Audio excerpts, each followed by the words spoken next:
That's why your lecture was only 19 minutes yesterday. Yeah. Well, we had the quiz. Yeah, Yeah. I went to watch it, I said, oh, I guess no. Yesterday was there's no insane. verses on I this had text. 2 meetings in between 3 classes, so I'm like, Nice. I'm completely fine with letting us go. Okay. Okay, let me get set up. Anything? Maybe today will be a 19-minute class too, if nobody's got questions. I mean, so you can have questions from the quiz, you can have questions from homework, you can have questions from the practice test, you have questions from your own head, just saying, I still don't understand what the shit of rating or whatever, right? You could ask anything. Anything. I ask anything. For homework, since we're pushing like 8.3, do we have to turn in 8.3? Eventually, but not tomorrow. For the test. Yeah, that would be really mean. Okay. 2 8 by tomorrow, even though I didn't tell you anything about it. I mean, no, I'm sorry, I don't mean it. But it's always funny to me. I'm like, how evil do you think I really am? But no, you're. It's a good clarification question. A3 is not due tomorrow, for damn sure. Yeah. Thank you. You're welcome. I appreciate you guys. You're awesome. You're making the questions really easy on me. Can you go over how to graph tangent and cotangent? No, I'm joking. Sorry. Any questions but those? Any questions? Not that one. So, how to graph tangent, cotangent? Yeah. Okay. So, a couple things I need from you guys. Let me build up to that. Sine and cosine. What's their period? 2 pi. So to find the new period, you would take the old period divided by k. That multiplier, the thing that looks like the slope that's inside, right? Let me stop for a moment. What's true about, and therefore cosecant and secant also have a period of 2 pi because they're just built off of sine and cosine. There's 1 over them. What's 1 over sine x? What's 1 over sine x? Cosecant x, yes? What's 1 over cosine x? Secant x. So some of you guys in the homework, you have those turn around. I don't really blame you too much because some of you guys think sine x should go to secant because s to s, but no, s goes to c goes to s. Sine goes to cosecant, cosine goes to secant. And then tangent goes to cotangent. So you see how all the non-co stuff goes to co stuff? And the co stuff goes back to non-co stuff? Does that make sense? Do you guys see what I mean? Okay. So tangent and cotangent, what period do they have? Pi. Good. This is part of what you have to memorize. And it's just because it literally is just, when you go to graph it, it just starts to repeat after a pi. Does anyone remember what tangent goes from to? What's the basic thing about tangent and cotangent? Give me anything, any characteristic of their graph. They have asymptotes. They have asymptotes. It's a huge one. Both of them have asymptotes for the same reason, and therefore at different places. Why does tangent have an asymptote? Why does it have any asymptotes at all?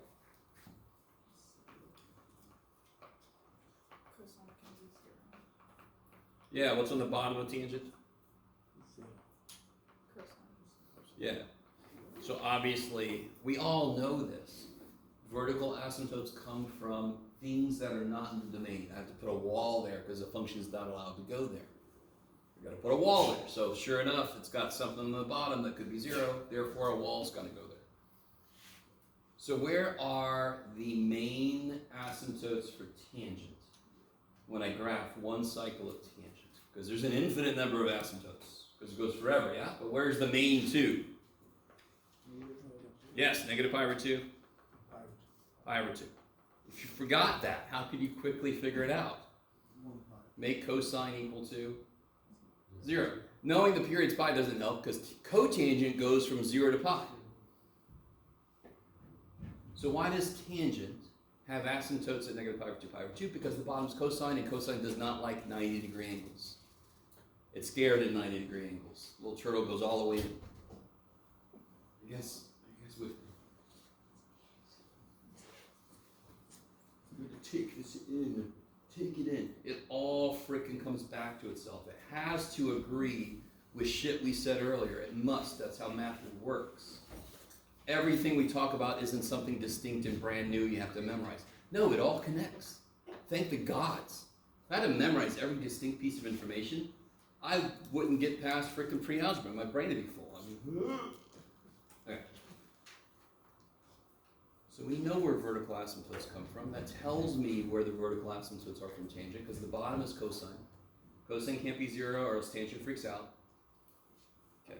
So you can either just memorize that tangent's got asymptotes here, or you can just remember tangent's got asymptotes there, or you can just remember what tangent is and kind of work it out. Bottom can't be 0. Okay, let me stop. Does anyone remember what tangent looks like within those walls? Within these walls. Looks kind of cubish, yeah? Although a lot straighter in the middle. So I don't blame you if you have some trouble, but try to make a curve as much as you can. I mean, it's really elongated. So if I wanted to graph tangent x, every time I graph a trig function, how many steps do we take? 4 steps. So the first step of tangent is an asymptote. Then there's a step here, a step here, a step here, and then there's the other asymptote. There's 4 steps. That is kind of nice. There are certain beats. There are beats. Sine and cosine, the beats are easy to understand. It's where it's 0, maximum, 0, minimum, 0. Those are the beats, yes? I don't know if you guys are with me. You don't have to like music or understand music to understand what that means. There are certain beats. Boom, boom, boom, boom. There's the ones, and then we just fill in the middle. Okay. Tangent beats are wall. Who remembers, does tangent have an asymptote? I'm sorry, does tangent have an amplitude? There's the right word. What's the amplitude of sine and cosine? Just the sine x, cosine x. 1. Why? Why is the amplitude 1? Because cosine and sine have to. They can only go 1 away from 0, right? 1 up, 1 down. Does tangent have an amplitude? Because it can go to infinity. Because it's a freaking asymptote, right? But, does anyone remember how I can use the amplitude? The amplitude of tangent, and I would put those in quotes. The amplitude, in quotes, is 1. And that just helps me with the second beat and the third beat. It does not have ceiling and floor, but it does, at the first step, it hits quotation amplitude. Right? So if I would have put a 2 out here, if I would have put a 2 right there, I would have just put a 2, and that's when it hits that beat. It is very similar to cosine and sine. At this beat, it's here. At this beat, it's here. At this beat, it's here. And those are the steps we talk about. Same thing with tangent. Okay. What's the next step? So one step is the wall. Next step is the kind of amplitude. Where's it next? What's tangent of 0? 0. Where's it next? Even if you don't know, you can guess. Oops. Because what's tangent of pi over 4? 1. And then the next beat is the wall. So then you just fill it in. It goes, okay, that's probably the best tangent I've ever drawn. Okay. It still sucks a lot, but I just kind of lucked out on my scale. Getting the curve in there is kind of hard because it shouldn't be straight, but I'm not going to beat you up too much. Just a little bit. A couple punches. Okay. Is that all right? So cotangent, 2 things about cotangent. Can somebody tell me one difference for the graph of cotangent versus tangent? There's two distinct differences. Otherwise, they're basically the same. Does anyone remember a difference? We talked about it just a minute ago. Where are this guy's walls? 0 to pi. Yeah, cotangent 0 to pi. Let me see if you guys Googled it. Where's the first wall in our, and of course you all understand this goes forever in both directions, yeah? So when I say first wall, I mean the first wall for this one cycle we draw. Where is it for tangent? Negative pi over 2. Where is it for cotangent? 0. How far are those? How much of a phase shift? Pi over 2, 90 degrees. Remember sine and cosine are 90 degrees apart. Tangent, cotangent are based on cosine or sine. It kind of makes sense they're offset by 90 degrees. Maybe. Same way sine and cosine are offset by 90 degrees. So cotangent. Also, what else is different? So the walls move over 90 degrees, or from your perspective, they move over 90 degrees. Looks like a, no? You're thinking about secant and cosecant. Those are little cups that sit on the sine and cosine. Kind of like an inch. Yeah, it flips. So instead of doing this, it does this. So cotangent, do what I want you to. Okay. Come here. Cotangent has a wall at 0. Holy crap. Doing what I want you to and only what I want you to. And it's got a wall. Stop it. It doesn't have a wall there, Jeff. What were you about to graph? I don't know. It's got a wall at pi. Why does that make sense? It's got a wall at 0. Why should it have a wall at pi? The period is pi. I like it. And then it still hits 4 beats, but so it hits 1, 2, 3. So what's the middle dude? Pi over 2. So then you can figure out what these guys are.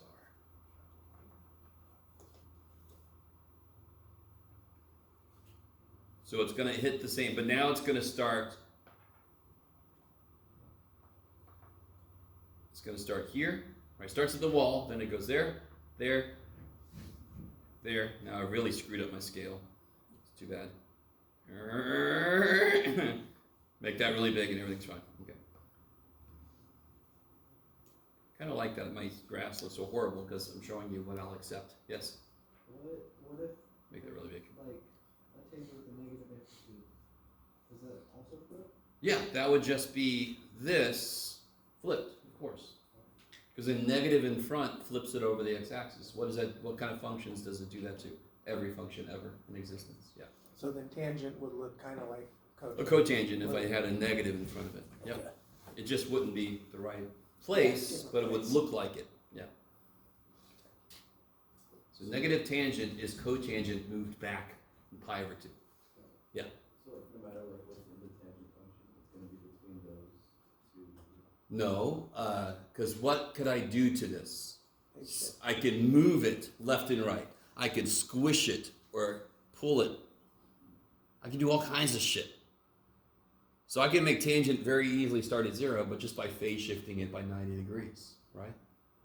Can you do a problem like that? Huh? Can you do a problem like that? Where you change No. Maybe. Okay. So like if I had, sure, let's do this. Negative tangent of x minus pi over 2.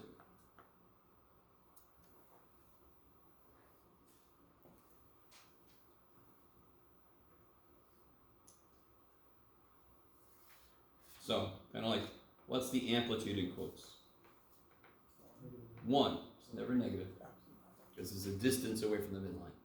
The negative is going to tell me it reflects, right? So there's a reflection around the x-axis.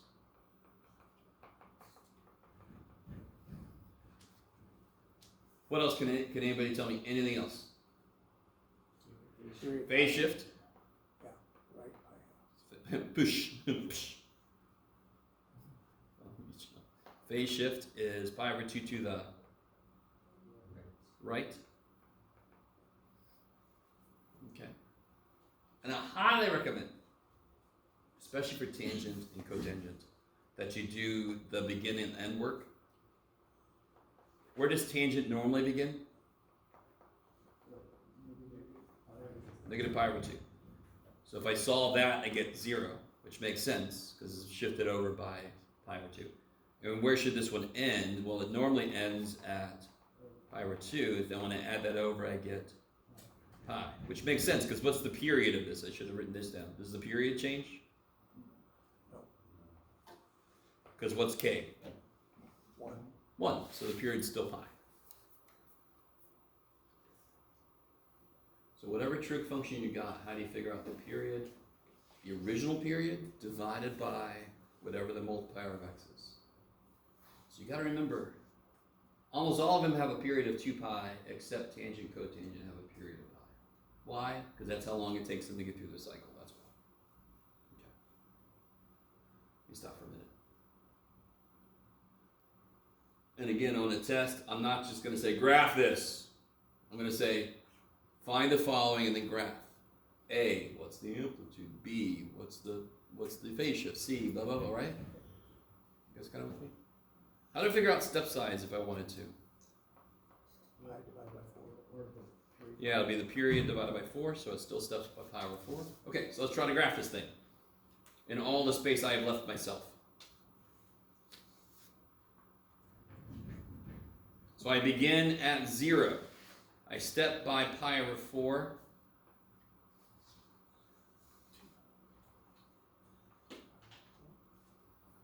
That matches up with my period of pi, yes? What goes on 0? What do I put at 0? A wall. This is why it's a good thing I'm not in construction. And then I put a wall where it ends. Okay. Ends, of course, we know goes forever, but just the one cycle we have to draw. Keeping in mind this is true. Normally, tangent would look like this. Now it's going to look like that, yes? So where should it start? Where's the next beat after the wall? Power 4. Sure. Where's it go? -1. That's where it normally would go. Oh, 1. Then it goes to 0. Then it goes to -1. So what does that look exactly like? Cotangent. Yeah. So like I said earlier, a negative tangent that's been shifted right pi over 2 is cotangent. And to put it more in a way that was earlier in the book, you'll see that. Cotangent x is tangent of pi over 2 minus x. Those are one of those identities that showed up earlier.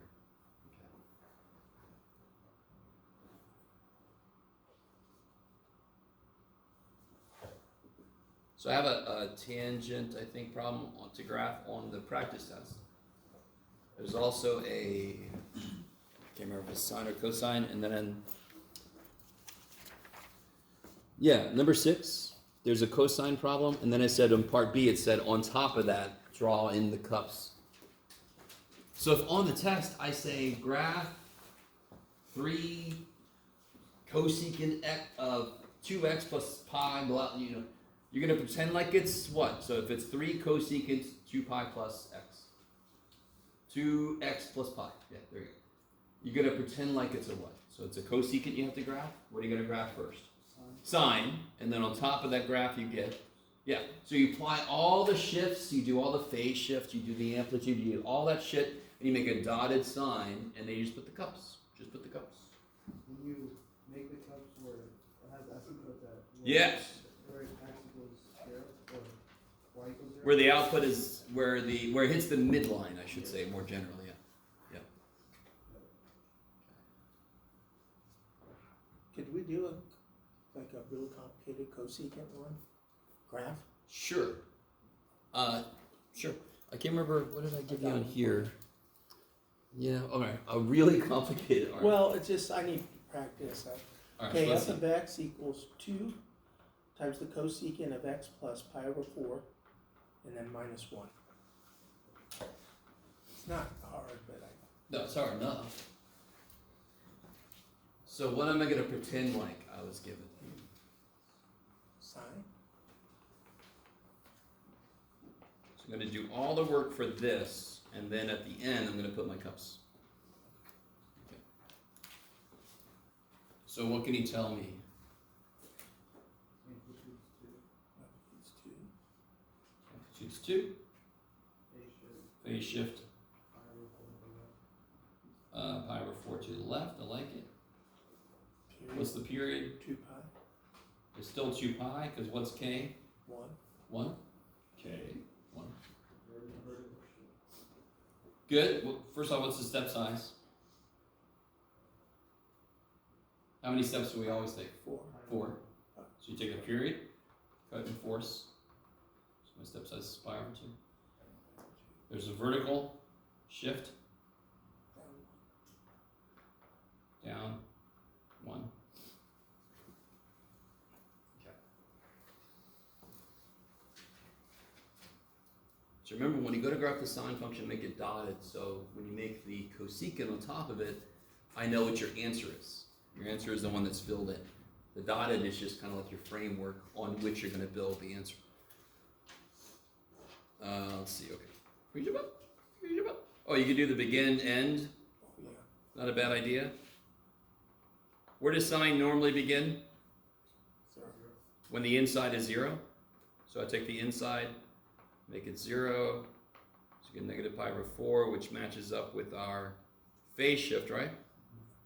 So where should I end when the inside is what? When does sine normally end? 2 pi. 2 pi. So what is 2 pi minus a fourth of a pi? 8 pi over 4 minus pi over 4. That's right, kids. 7 pi over 4. With a very funky 7.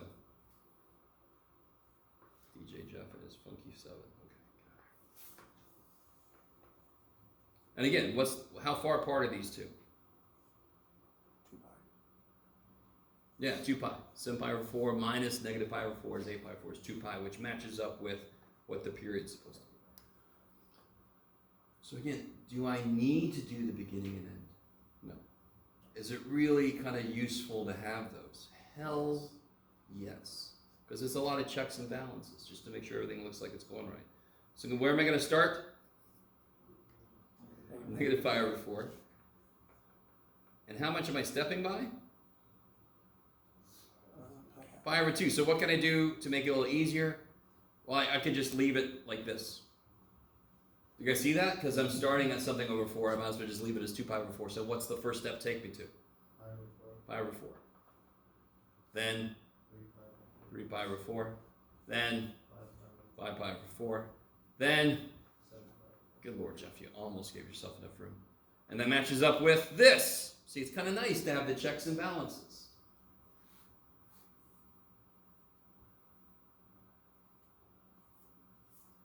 I'm probably not going to ask you to do the beginning and end because you don't need to. But if I were you, I would. And so we're pretending like we're graphing sine, correct? I got all the beats. I see where the beats are happening. What was my amplitude again?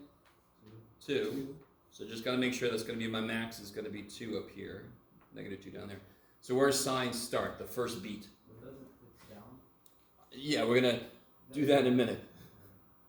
Well, should I incorporate that? All right, let's do that. Where's the midline? Y equals negative 1. It's always a question about what's easier. It might be easier. I might agree with you. So the midline, there's going to be a lot of dots going on here, guys. This is where some of you guys should probably get some color pencils. So that is, what is that? That line I just drew it. Midline. Because it went down 1, correct? So now it's going to oscillate around that. So when I do all my beats and stuff, I measure it compared to that. So where does sine start? Sure, but what's the output that it starts at? 0. So it's going to start on the midline. So let me say it this way. Where does sine start? Sine starts on the midline. Then it goes up, then it goes down, right? Okay, I like it. The next beat. What's the x value that's the next beat? What was our next step? Pi over 4. Be careful. Don't just go to 0. Your actual next step is pi over 4. See how I didn't put a 0 there? So I'm trying to remind myself that 0 is not a step. You guys kind of see what I'm saying? I'm not going to put a point on 0. The next step is pi over 4. Where does sine go next? Yeah, it goes 2 away from the midline, correct? So it's going to go here. Then where does sine go next? Midline. Then where does sine go next? 2 down from the midline. Then where does sine go next? Back to the midline. Okay. So here's the sine. Of course, my scale, because I didn't want to break the tradition, my scale sucks a little bit. But that's okay. So where does sine hit the midline? Negative pi over 4? 3 pi over 4? 7 pi over 4. So at those locations, what should exist? Asymptotes. And now I can graph the actual question. And now this is the easy ass part. In between each wall I made, I just do a, yeah. You just have to, that's one full cycle. There's an up and a down. That's one full cycle. That's all I need. All I need.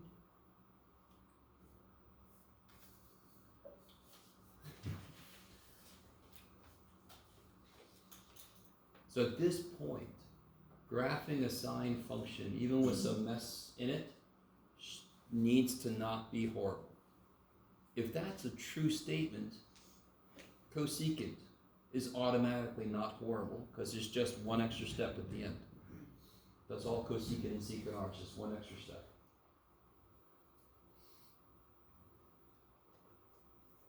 And you're all like, easy for you to say, man.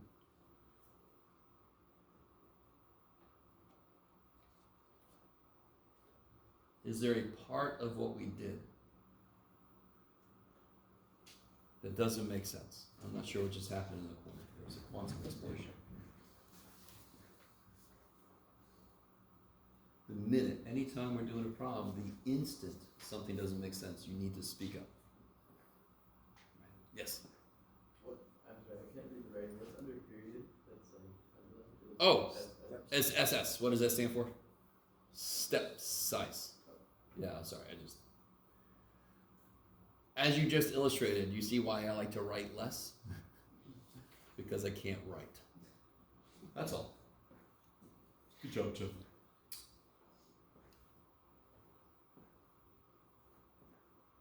Okay. Did you guys try the ones that are on the practice test? Yes. The one with the finding the area of segments in the blackboard, like the area formula for segments on a circle. Yeah, so that's one you have to memorize. Real quick, what's the arc length formula? Anytime, now this makes complete sense. Anytime the angle is in the wild, it's not contained in a trig function, what has to be true about it? Must be measured in radians, because that's the only measurement that's an actual physical measurement, not made up bullshit. What's the area formula for a sector of a circle? And again, that angle there is in the wild. I was pointing at it just to let you know. That angle there is in the wild. Okay. Therefore, that needs to be in radians also. Okay, good. So if I give you a sector and I say, Jeff, it's not going to work so well. They give you a sector and I say, it's 15 degrees. I mean, the very first thing you're going to do before you answer any arc length or whatever is change that to radians. Yeah. I really want that to make sense. If the degrees is shit we made up, it could have been 2. It could have been 847. It could have been anything. Whatever we just happened to make up. So of course I can't use that number because it could have been anything. We could just change the area of the pizza just by changing that. It's not enough pizza. Let's say it's 500 degrees and this giant pizza piece. Unfortunately, it doesn't work that way. Damn it.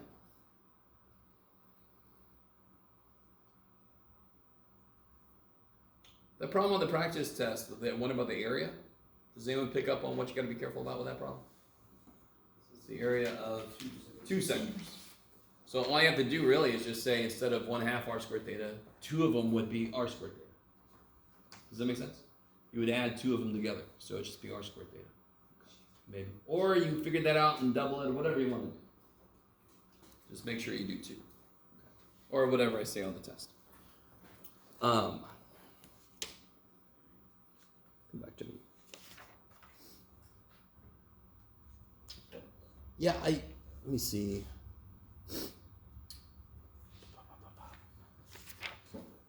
I'm not going to give you a problem anywhere near as freaky as number 8.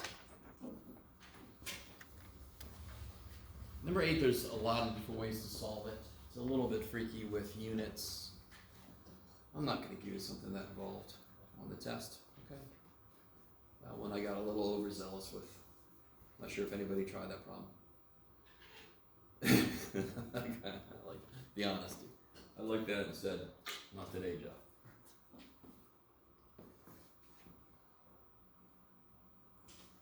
Yeah. Number 8, there's like some conversions that you do. Well, that's what I was talking about. Number 8, Oh. that's what I was just talking about. No, number 8, I'm not going to give you one that's quite anywhere near as... There's a lot of steps there because you have to convert from one thing to the other. There's inches there, but there's also miles, right? All kinds of stuff. Yeah. So there's multiple steps. Does anyone know how many feet in a mile? 5280, yeah. Does anyone not know that until just now? Okay, you're just fine. But that would be something I have to tell you if I gave you a problem like that, because you have to use that. You have to get the units to match, or else it's never going to go together.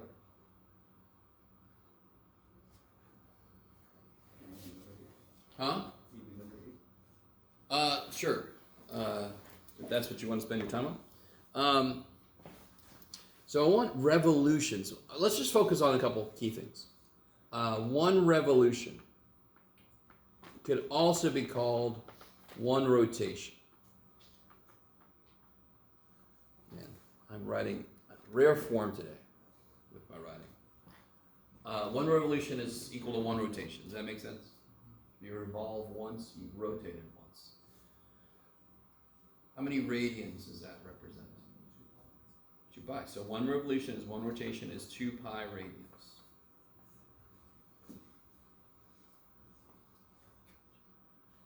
You guys all with me? Okay. What are some formulas that we know? So that's one thing, because they talk about revolutions, and that's equal to 2 pi radians. That could be important. What's the formula for linear? What's the relationship between linear velocity and angular velocity?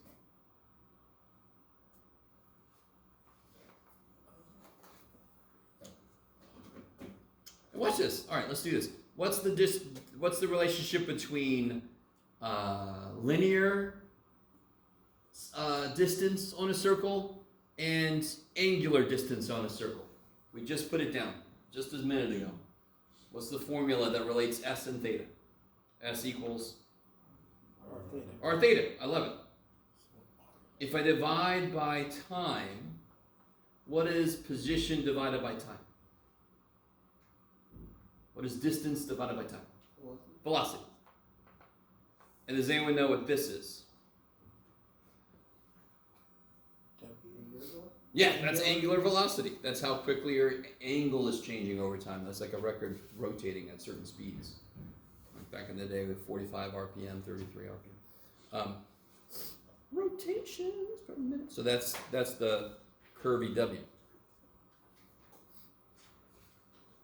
What do I just tell you in this problem? I just tell it to you. That's involved in this equation. I just tell you directly. Good, the radius. What else do I just tell you? I don't really just tell you the radius though, by the way, right? What do you have to do to get the radius? Yeah, but there's something I just straight up just tell you. Velocity. I just tell you the velocity directly. I don't have to do shit. I just give it to you. What's the velocity? 60 miles an hour. So we know this. We can figure this out, correct? Can't we get this then? If we know those two things, can't I solve for curvy W? You guys start to see how to piece this thing together? And again, there's multiple ways to do this, but this is the way I just did it. What do I have to be careful about though? Because the velocity is in miles per hour and the radius is in inches, so this is the place you'd have to use the fact that there's 5,280 feet in a mile and there's 12 inches in a foot. Okay. So let's just not focus on this, considering what I said earlier. Let me help you guys out. I'm not going to give you a problem this complicated, but I just wanted to give you a problem that's got multiple layers that uses a few of the different relationships. You have to know this. You obviously have to know this. But do you guys see how I can start with S equals R theta? And if I divide by time, I get V equals R omega. I get V equals R theta over T. I get V equals R times the angular velocity, right? So this is the idea of memorizing less and just building from a few things. Trig identities is going to be huge with this. There's going to be a ton of trig identities you have to memorize. There's like 4 that you can build everything else from. And that's what I have memorized. Because I don't want to memorize a lot of shit. I hate that. Yes? Since it's in 30 minutes, would you just take the number for that 1 hour and divide it by 2? Or you could just make 30 minutes into half an hour.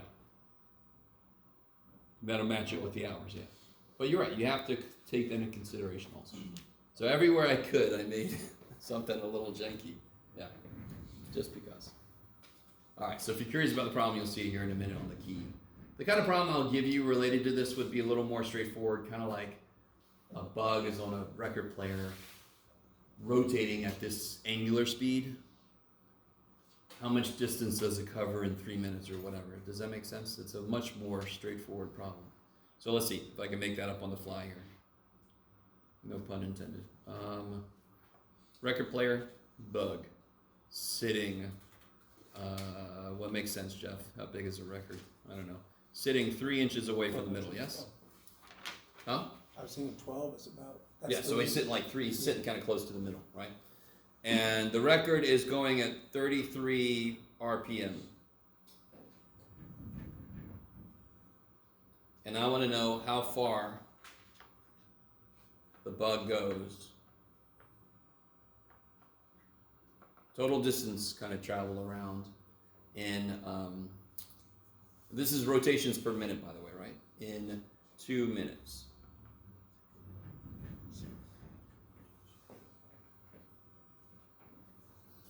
Now, how far the bug goes in 2 minutes would be easy as shit if I just told you how fast the bug is moving around the circle, which would not be angular speed, it would be speed, it would just be velocity, right? If I would have just told you the bug is going 3 inches per second, or the question about how in 2 minutes how long, that would be easy. I would just multiply shit, make sure the units match. You with me? But Jeff, being Jeff, said 33 rotations per minute. Oh, God damn it, Jeff. By the way, what is this? What symbol? What do you use for that?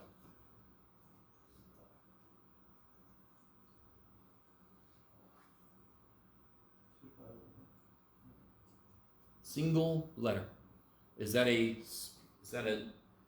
well, rotation? So what's changing the angle? So this is a angular velocity. Okay. Can you convert 33 rotations per minute? Can you convert that to radians per minute? Because don't I need my angle to be in radians? How do I convert that to radians? Well, let's see. Can you guys remind me? What do we want to get rid of? Rotations. And I want to replace it with radians. So I want rotations down here, and I want radians up here. How many? What's in what? One rotation is 2 pi radians.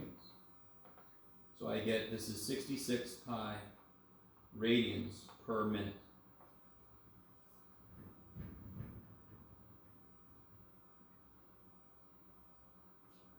So again, going back to what I said earlier, if I just knew how fast, just velocity, v, if I just knew the v, I could multiply by 2 and be done, correct? From the beginning, you can say that to yourself. That's a really good thing. God damn it, why didn't Jeff just tell me this? How do I get that from what he did tell me, right? This kind of gives you a plan of attack. God, I wish he would have just told me this. Oh, but he gave me this shit. How does that shit get to where I want to be? Okay, that gives you a plan of attack. We're almost there. This is W, right? This is curvy W. How do I get to this from curvy W?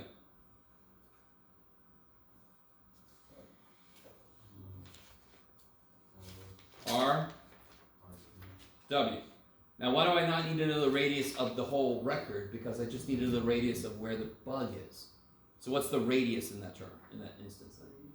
3 inches. So the velocity would be 3 times 66 pi. So now I know he's going 196 pi inches per minute. And then how far did he go in 2 minutes then? Twice that. And then you just plug that in the calculator and give me an actual. I think that's 198 pi. 198, yes, thank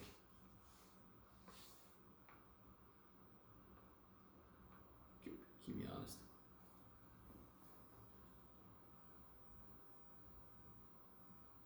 So that bug's gone pretty far. Well, he's gone nowhere in terms of displacement, but he's gone a decent distance total.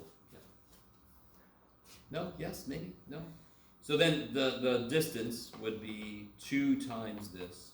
Does it make sense? If every minute it's 180 pi, then 2 minutes is twice that. Okay.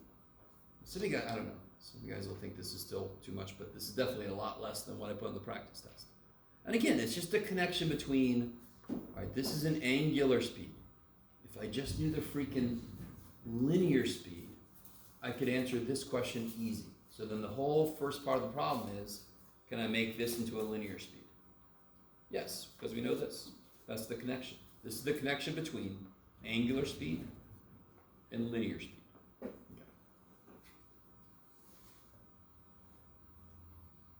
So many problems are like that. It's crazy. Man, I wish this guy would have just told me this. Okay, get that. How do you get that from what I told you?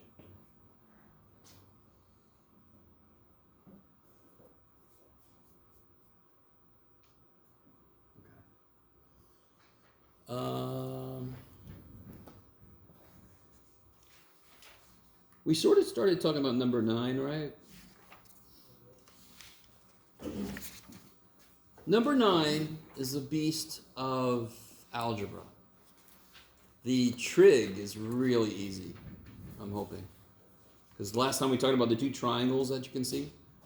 And each triangle is just, well, how do you relate what trig function relates the right sides? And last time we figured out what trig function would it be? Tangent, because I don't give a shit about the hypotenuse. I only care about the y side, which is Mount Doom's height, and the x side. I did this problem. I'm really concerned about myself because I'm concerned with myself on a couple levels. I know that Mount Doom is 4,500 feet tall. That concerns me. And I'm also concerned that when I worked it out, it didn't come out to the right answer. So I'm like, what happened past Jeff? So at the same time, it sucks I didn't get the right answer, but it also sucks that I kind of know the right answer. But oh well, that's too bad. I'm not like, what's on page 873 in the second book of the, Okay. So anything else that you want to talk about? I can give you the key. I think I'll give you the key just because.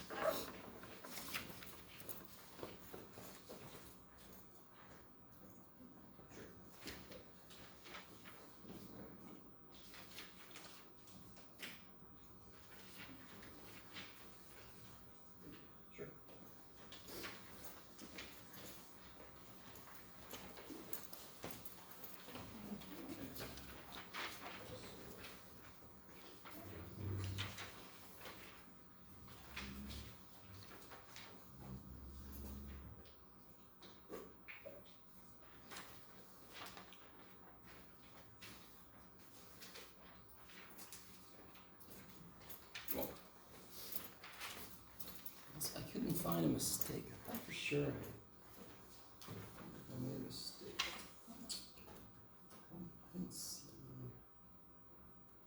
a mistake. Oh well, too bad, Joe.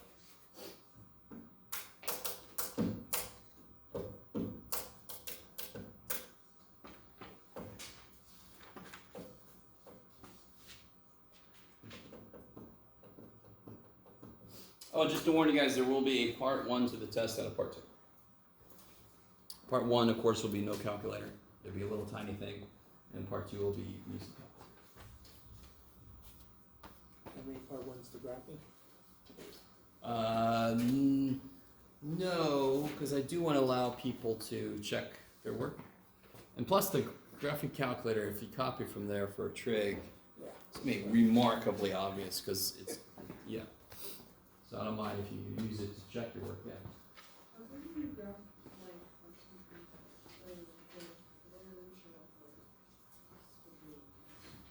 Well, of course they do. Are you looking at one specific one?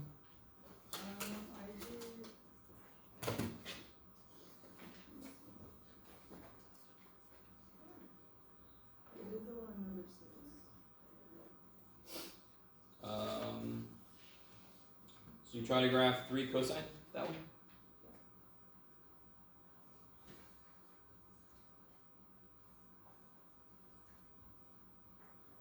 So 3 cosine 4x plus pi. One thing you really want to make sure about. Alright, I'm going to make a mistake. I haven't made a mistake yet. I'm going to make a mistake right now. Well, there's one mistake. Should hit zoom 6.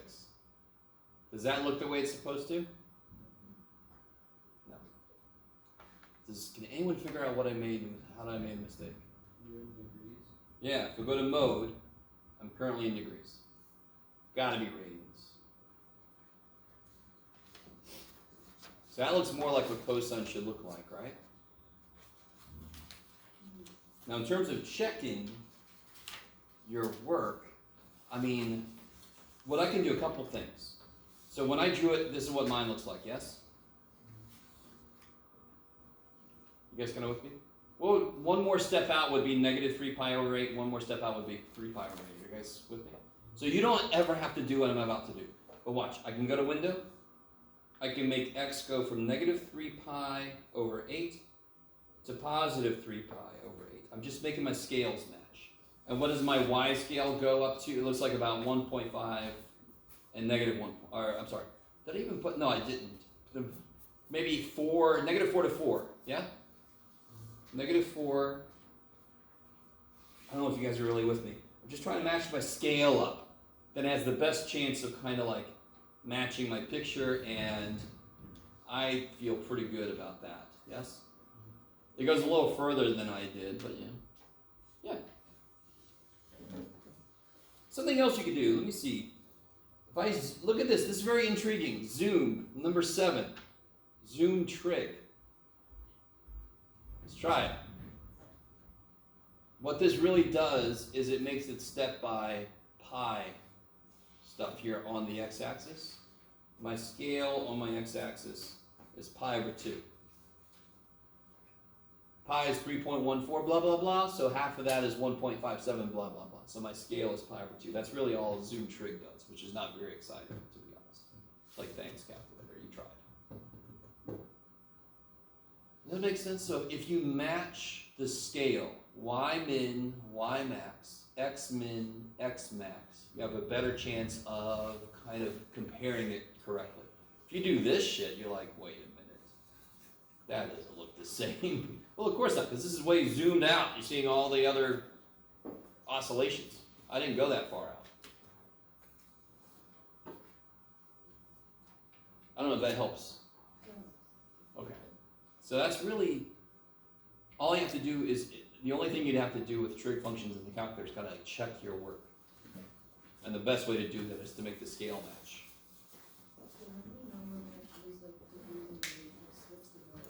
Say again? So can somebody point to, well, to be really, really, really honest, when you're graphing, you always want it in radians. But, for example, the plus pi here gives it away. It's got to be in radians because pi is pi radians. It's not pi degrees, right? Yeah. So just always have it in radians. Yeah. Let me show you. If I do cosine x, just that. Okay, let me zoom normal. Okay, I'll get that. That looks about right. If I change to degrees, does anyone know why it looks like that? So real quick, cosine, radians, 0 starts at 1, yes? Where does it go? What's the next thing cosine does? Where? Goes to 0 at pi over 2. You with me? Pi over 2. What is pi divided by 2? 1.57, yes? What is that in degrees? What's pi over 2 in degrees? 90! Look at my screen. It goes up to 10 degrees. So watch. If I change, again, if I change x min to negative, you could do it, Jeff. It doesn't matter for the negative. 180 up to 360. Does that look more like cosine? So it's a scale issue if you don't put it to radians. My degrees are going to be 30, 69. It's going to be huge compared to 2 pi. What's 2 pi? It's like 6.28, yeah? 6.28 versus 360. So of course you make it degrees, it's going to go because you zoomed way in on it. You're not letting it do its thing. You're not giving it enough room. Look, I'm zooming out. Giving it enough room to do its thing. Does that make sense? So you can keep it degrees. You just have to realize your scale is not considering that at first. It's thinking radians. And you're like, shit, I got to go way the shit out to go up to 180, 360. Okay. Maybe? So my general, what's really good is just radians. When you're graphing stuff, radians. Yeah. Bye-bye.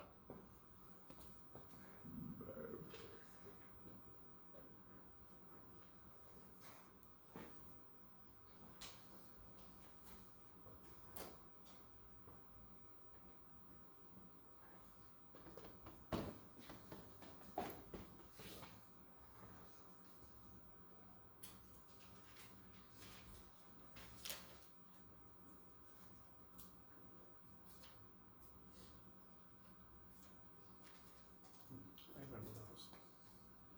Look what I did. Hold on a second. We'll get there. We'll get there. Yes. So part one of the test is gonna be more or less like the quiz. Part 1 test is gonna be like, yeah, it's gonna be like a quiz.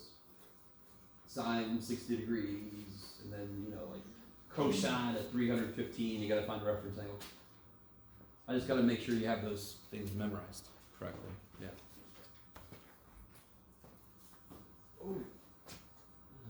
Oh, there's one problem on the practice test. I'm sorry that you can't do before I forget. That's going to be section A3. If I told you the square root of theta is 7, what's theta? Didn't you have to square both sides?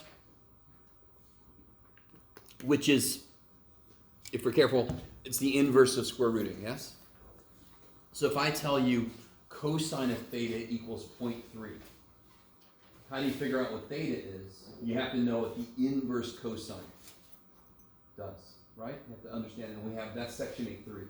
We could find the value of theta. For example, we know that, here, just to show you. From the very beginning, we know that secant, well, let's say here, cosine theta is 24/25, yes? You all with me? And I really, again, this is nothing you have to know, but just because nobody's asked me anything else. If I had theta cubed equals 8, how would you figure out what theta was? That's right, do the inverse function, right? So here I know cosine theta is 24/25. How do I figure out what theta is? I take the inverse cosine of both sides. If I take the inverse cosine of both sides, these cancel each other. And then in my calculator, what's above cosine? Holy shit! So if I do inverse, Jeff, cosine of, what was it, 24/25? Yeah. I think I'm currently in degrees still. Yeah. So that's like 16.3 degrees. If I go to radians,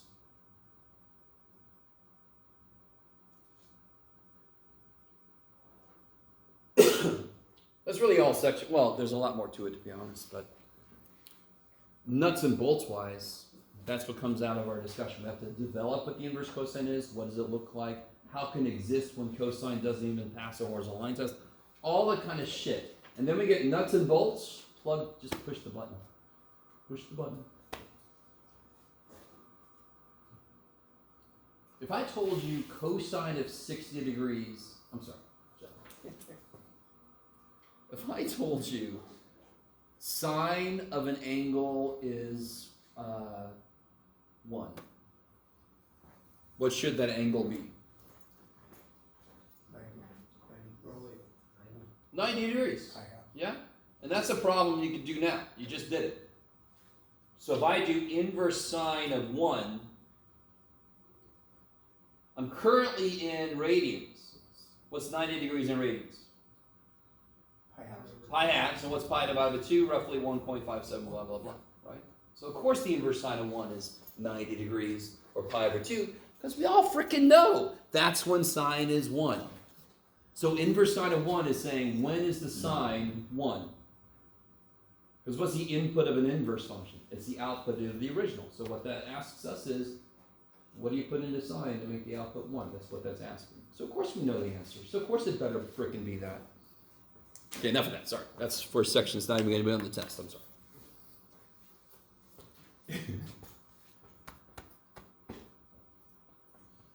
Unfortunately, some of you guys know some trig, which is actually kind of unfortunate because you're trying to do stuff you can't yet. You can never do something we haven't officially talked about in class. So some of you guys think I'm talking to you, but there are several of you, so be careful. So I am talking to all of you, not just any of you specifically.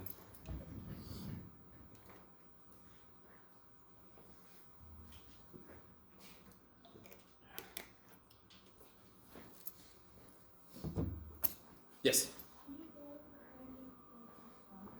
Finding. Oh.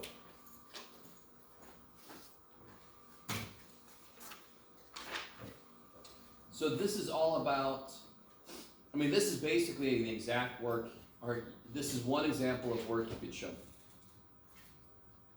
So each one of these is not in the first quadrant. So what does this picture mean that I drew here? Yeah, 5 pi over 3 is how short of the x-axis? Yeah, so real quick, some good things to know. 2 pi is 4 pi over 2. It's 6 pi over 3. You with me? So if you just know that, 5 pi over 3 is pi over 3 away from a full 2 pi. So therefore, I know the reference angle. Because all a reference angle is how much did it go past or stop short of the x-axis. That's all a reference angle is. What's the biggest a reference angle can be? No, that's the biggest output. What's the biggest a reference angle? 90 degrees. Because the minute I'm here, I'm measuring it with respect to there, and then now I'm measuring it with respect to there. So it's always the closest angle to the x-axis, so it's always going to be between 0 and 90, which means it's always going to be in the first quadrant, which is why that's the only shit I had to memorize. So the whole first part of that problem is, where are you? What does that tell you? Why do I have to know where I am, quadrant-wise? It'll tell me if it's positive or negative, based on what trig function it is. And then what reference angle are you at? And that'll tell me the value. So where am I? Plus or minus. What's your reference angle? What the value is. Is it square root of 3 over 2? Is it 1/2? Is it whatever? Right? Does that make sense? So I know I'm in the fourth quadrant, which means sine is negative. I know the reference angle is pi over 3. So I rewrote sine of 5 pi over 3. That's equal to negative sine of pi over 3. It's negative because I'm in the fourth quadrant, but the value has to be the same as sine of pi over 3. Maybe?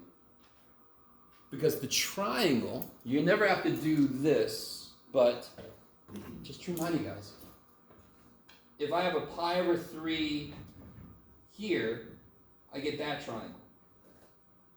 Those two triangles are the same stupid triangle, yes? They're the same triangle. They have to be the same triangle because their mouths are open the same amount and they have the same radius. Therefore, the y piece is going to be just as big. It's just that in mine that I have to worry about, it's this way. So it's negative. That's all. That's why I can do that shit. That's why I only have to memorize so much, thank the gods.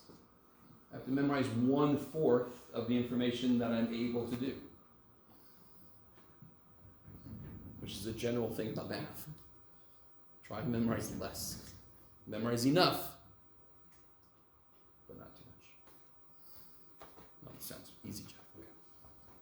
Is that better? I don't know if that, yes? Okay. If I ask you what the cosine of 45 degrees, do you have to draw a reference angle? No, you're in the first quadrant. That's just a straight up, just tell me what it is, right? So you only show me when it's applicable, which means it's outside of the first quadrant. Yeah. When it says exact value, we don't want us to like plug that into a calculator, like graduate over. I need you to understand. Can somebody inform me, what's square root of 3 over 2? Can you tell me what it is? I think it's 0.86 something. Let's see if Jeff, or is it 8, 7? No. Really? Sorry. I always have trouble remembering what square root of 3 is. And you're like, man, that sounds terrible, Jeff. So negative 0.866, right? Is that an exact value? If you wrote every single digit you see on your calculator, is that exactly right? No, because how far does that go? For freaking ever. So when I say exact answer, I don't want to see a damn decimal anywhere. But our brains think decimals are exact because 1.74976 is much more precise than 2. But not precise. I want exact. So decimals can be precise, but it can never be exact if they go forever. Yeah. I have to stop somewhere because I got other shit to do. Yeah. Does that make sense? So exact value would be like natural log of 4. If you plug that shit in your calculator, that's not exact. That's an approximation. Okay.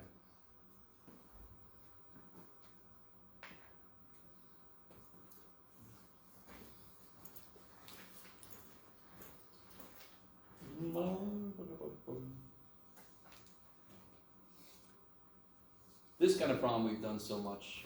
I mean, find that problem and just do it. Now, the one thing you have to be careful about, if you do it the way I taught, if I was talking about angle B, you just have to do that, right? But I'm talking about angle A, so in fact, I didn't even give you the picture, so I drew it on purpose with A in the base, because then the y side is easy and the x side is easy. So the only thing SOHCAHTOA has on me is it doesn't have to rotate the triangle. That's the only thing it does better. In every other circumstance, it sucks. I'm not going to stop beating up on it. I'm just not. You guys can think of that as you will. Can you use SOHCAHTOA? Yes. Should you start to let go of it? Yes. Because if you go any further in math, it's going to stop being useful very quickly.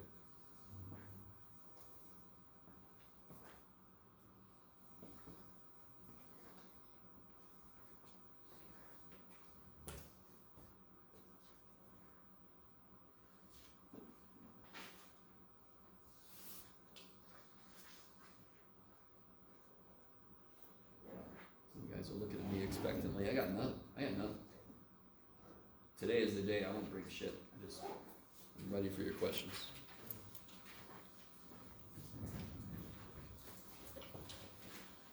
So, the Hobbit problem, you can see all the work that goes into it. Is everybody cool with these two statements? Can you guys see those two things? Tangent of 35 is the y side over the x side, so h over x. Tangent of 32 is the y side over the x side. Now be very careful. Is 1,000 feet in a right triangle? Is 1,000 feet, is that in a right triangle? Nope. It's in that weird ass scaling thing that we can't handle right now. You can't handle it. Okay. So are y'all cool with those two statements? And the question is, find the height. So the h is what I care about. I don't give a shit about x. This problem is not how much further do I have to walk to get there. I could have said that. That could have been my question. In which case I wouldn't have cared about h, I would have only cared about it. But in this case, what I want to do, see how I solved that for x? Because this is the easy one to solve for x. And then I plug that shit in for x. Because I don't care about x. Now I got nothing but h, right? It's the only variable in this whole thing is h. So there's a lot of algebra here. Algebra? In a college algebra class? What? So you have to subtract the h shit, take an h out, divide by the shit you don't want. It's a decent amount of writing, but I really hope some of you guys can realize the actual idea, not that big. It's just the writing that gets students down. They're like, look at this big ass thing. Who gives a shit? I'm just gonna plug it in the calculator at the end.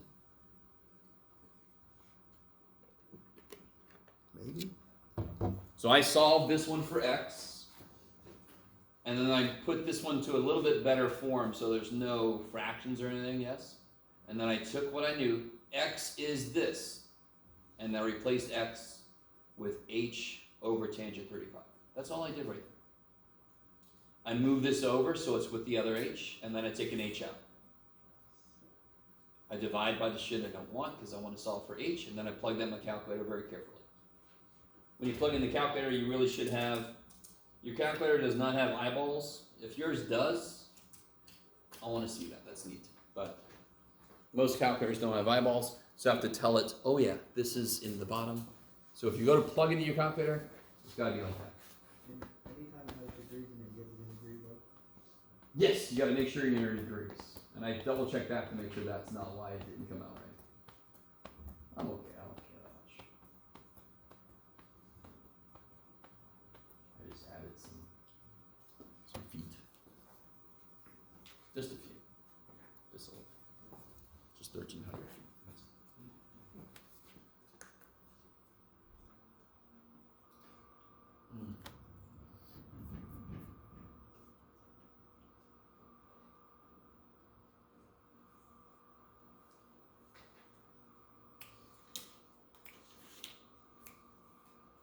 Yes. Say again? Yeah, there's going to be a part 1, and when you're done with that, you give it to me, and then you get part 2. Yeah. No, part 1 will be pretty short, to the point. Yeah. So part 1 should not take you very long.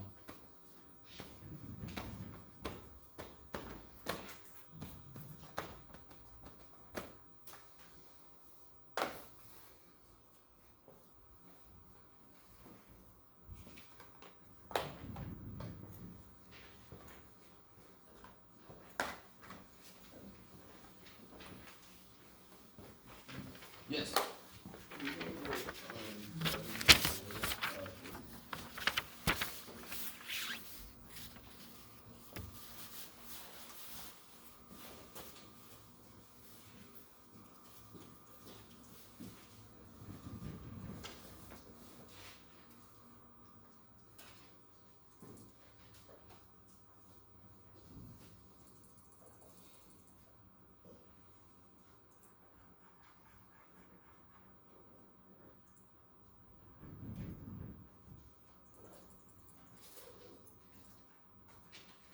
All right, there we go. Oh, that's pretty much just like number 4 on the practice test, right? One way to do this is to draw the triangle. What's really nice about this problem is what quadrant are we in? We're in the first quadrant. That kicks ass. Everything is positive then, right? You can draw a triangle or you can use identities. Because I know that 1 plus tangent squared equals secant squared. So you can actually not draw anything and just use the identities.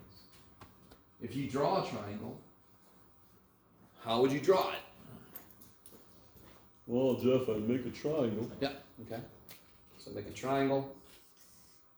Put my angle here. My angle's T. And where's 12 and where's 5? 12 is in the left side. Yep. And 5 is in the base. Yep. So how do you get this? Is that your thing? Yeah, eventually you get 13. So this is one of those special triangles. Special. 25 plus 144 is 169, which is 13 squared.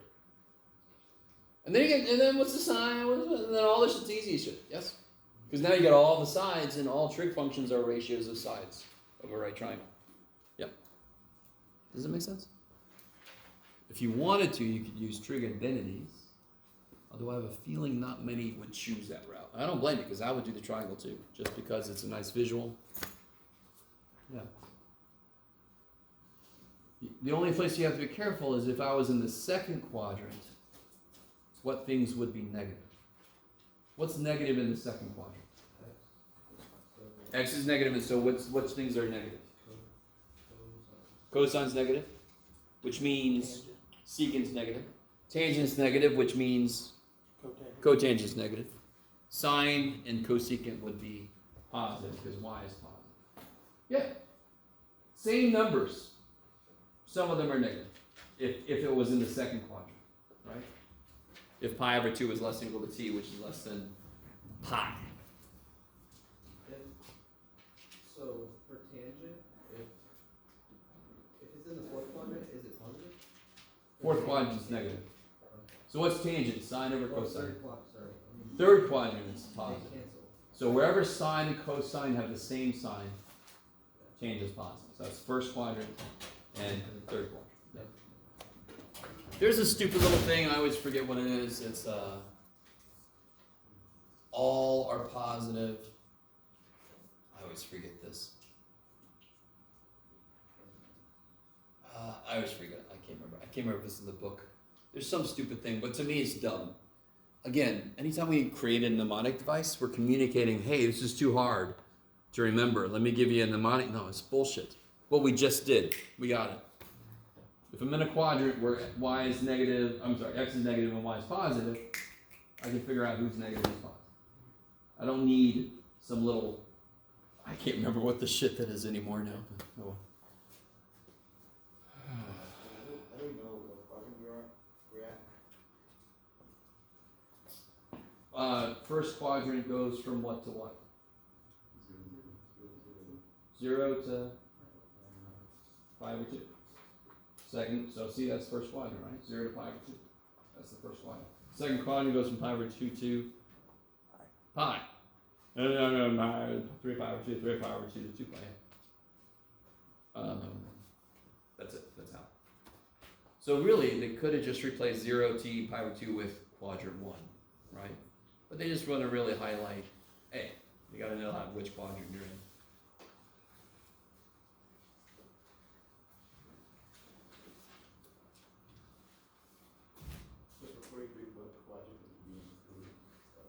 Oh, it doesn't matter.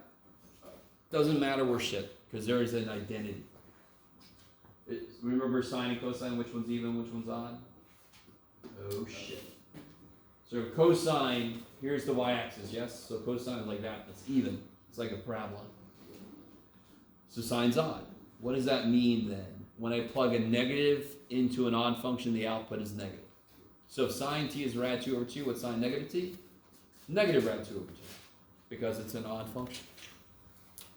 It's very odd.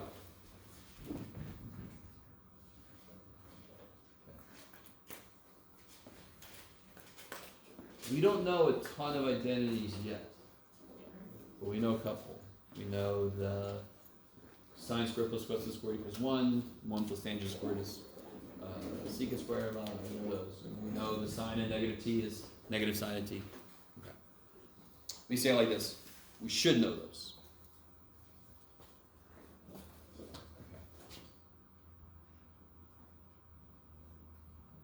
I'm always very helpful. Anything else, guys? Does it look like you're sitting there like everything, but nothing? Okay. Just do another plug real quick. If you haven't been to the Math Science Center, you should give it a try. You got my office hours, of course, which, none of you guys appear to like very much, and I'm sorry. But you got the Math Science Center. If you're like, good Lord, I listen to this guy speak all the damn time. Let me listen to somebody else. There's a lot of other people up there that know math. Give it a try, right? It's free. What the shit? You can go in, do homework, and never talk to a soul and leave. Just have a nice place to do homework where you know you're surrounded by people that know math that want to help you. So sometimes it's all you need to be able to do it. It's just to know you have somebody to reach out to if you need to. So it's my little PSA.